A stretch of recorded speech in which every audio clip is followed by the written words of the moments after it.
Hey everyone, and welcome back to Groove Gaming. Today we're going to be taking a look at the Ranger's elite specialization, the Druid.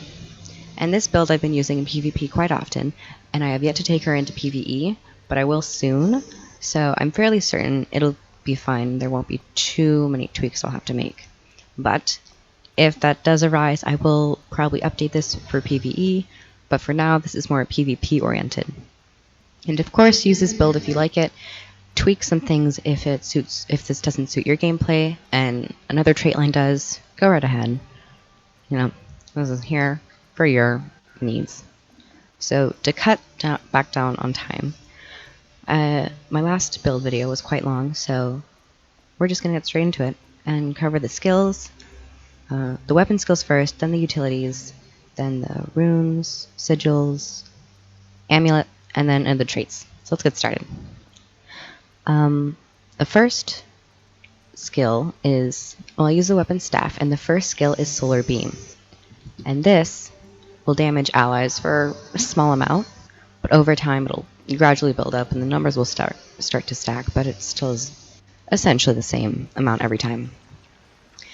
And so this is just basically a beam that will damage foes, but any ally that's inside that beam will be healed. And in this case, it's 102. The next skill is Astral Wisp, which sends out a wisp, and that wisp will hit the target and start rotating around that target. And any ally in melee range will get healed if the Astral Wisp ends up circling them and hitting them, and actually heals them for quite a decent amount if they continually get hit. So it heals them for 442, and it looks like this. Probably seen it over here. And then it'll start slowly rotating, and any ally that hits it will get healed. The next skill is Ancestral Grace, which is basically a blink or a lightning flash for the Elementalist or Mesmer. But this, you turn into this giant ball of wisp energy, and you end up shooting towards, and when you end, you will heal any ally inside for quite a lot. 2,810. So this isn't no joke. Like, use this wisely. And it's on a very short cooldown, 15 seconds. It's basically like a second heal, and it's great for traveling if you're out roaming and you just need to get somewhere fast. Next one is Vine Surge, and this is quite a cool looking spell. It does, in this case for my build, it does a small amount of damage, and it will immobilize any enemy that's in that path. But if any allies are in that path, it will cure, chill, cripple, and immobilize. And number of targets that are impacted, 7, and it hits 3 targets. That's kind of confusing. I don't know, I've never noticed that before, but okay. Next one is Sublime Convergence, which is basically a wall of reflection or line of warding for the Guardian, and it looks like this, and any projectiles that enter that or go through it will be turned into watery healing bolts, and they will get healed for about 200. So if you are fighting a ranged character or a ranged NPC, it's great to use this so you don't die. Moving on to the short bow, we have Crossfire, and this is a basic auto attack which just shoots an arrow, but has quite fast shoot time or firing time, so you can shoot these off quite quickly. And if you are on the side of the target or behind the target, you will cause bleeding. And then next skill is Poison Volley, which just shoots a fan of, oh god, that wasn't a good representation of it, but it shoots out a fan of poison arrows, and if they hit the target, they will get poisoned. Pretty simple. There you go. Next skill is Quick Shot, which shoots an arrow and causes you to move backwards like a retreat. And this will also provide you swiftness. Next skill is Crippling Shot, which fires an arrow, cripples the target, and your next 3 attacks on your pet will cause bleeding. Let me back into view. And then number 5 is Concussion Shot, which just shoots an arrow for low damage, but then dazes and stuns the target. Oh, stun them if you hit from behind or from the side, and just daze. So that's great for either knocking down someone's break bar, an NPC's break bar, or interrupting someone in PvP. So now that we've covered the staff and shortbow skills, let's move on to the utility skills.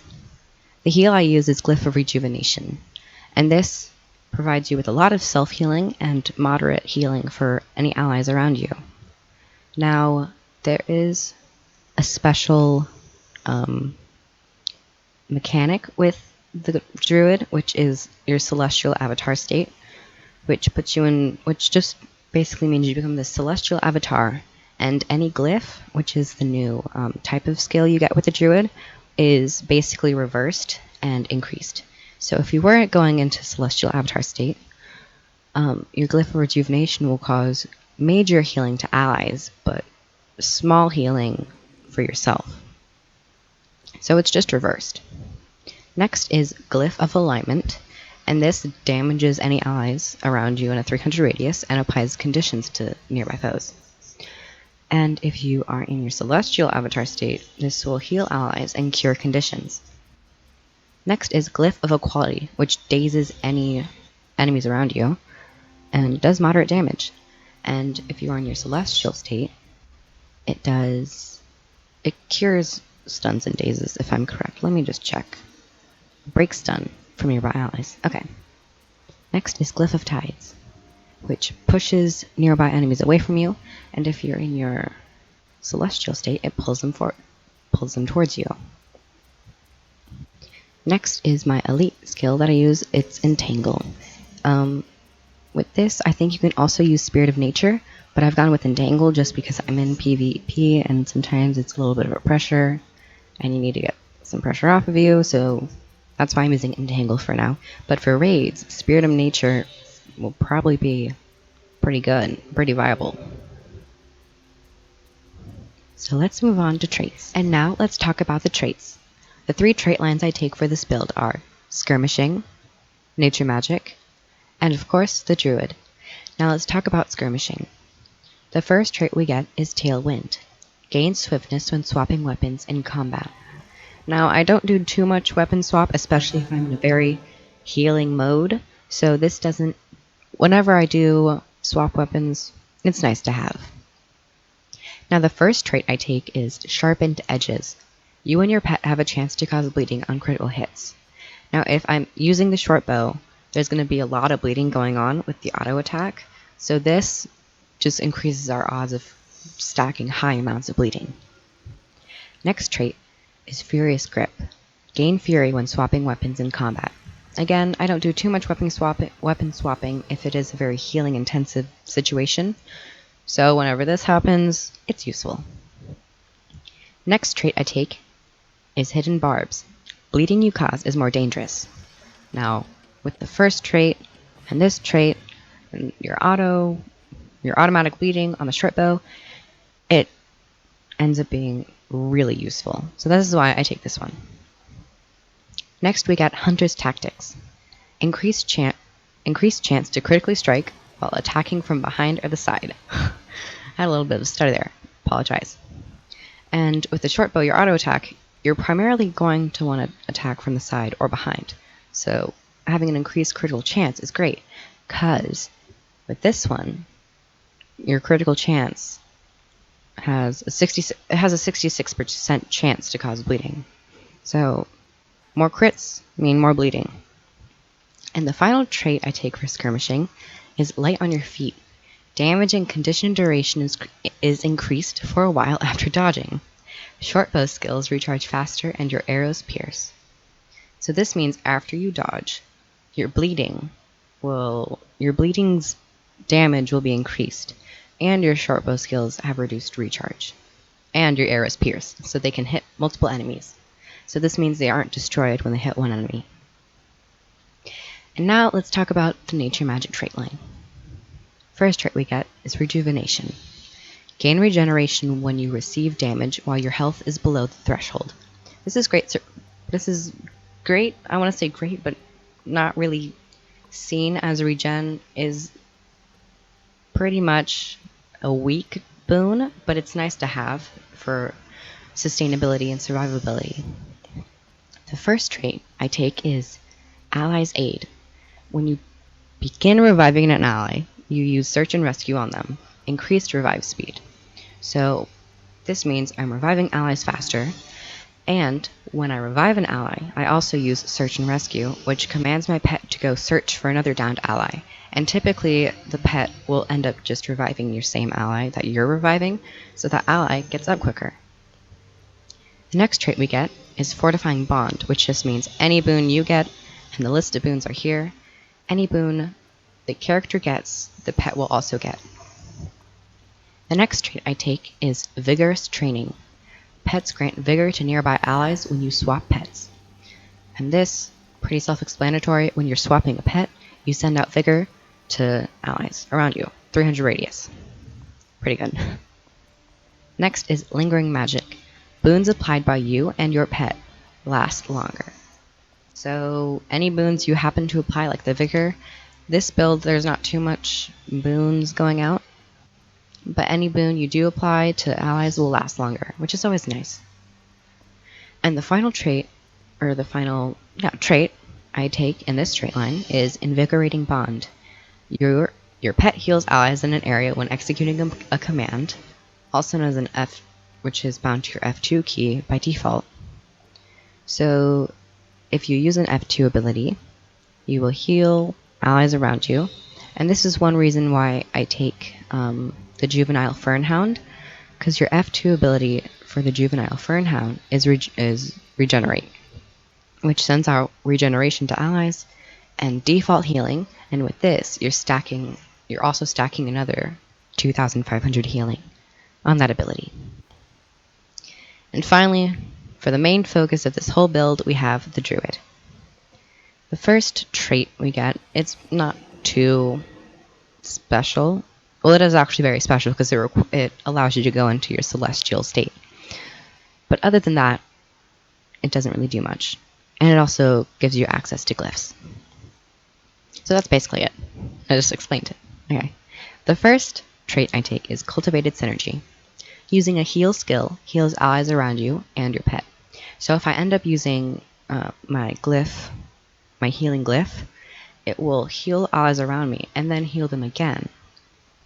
And if my pet's in melee and I still use my healing skill, anyone in melee who is out of my range will be in range of my pet, so they will also be healed.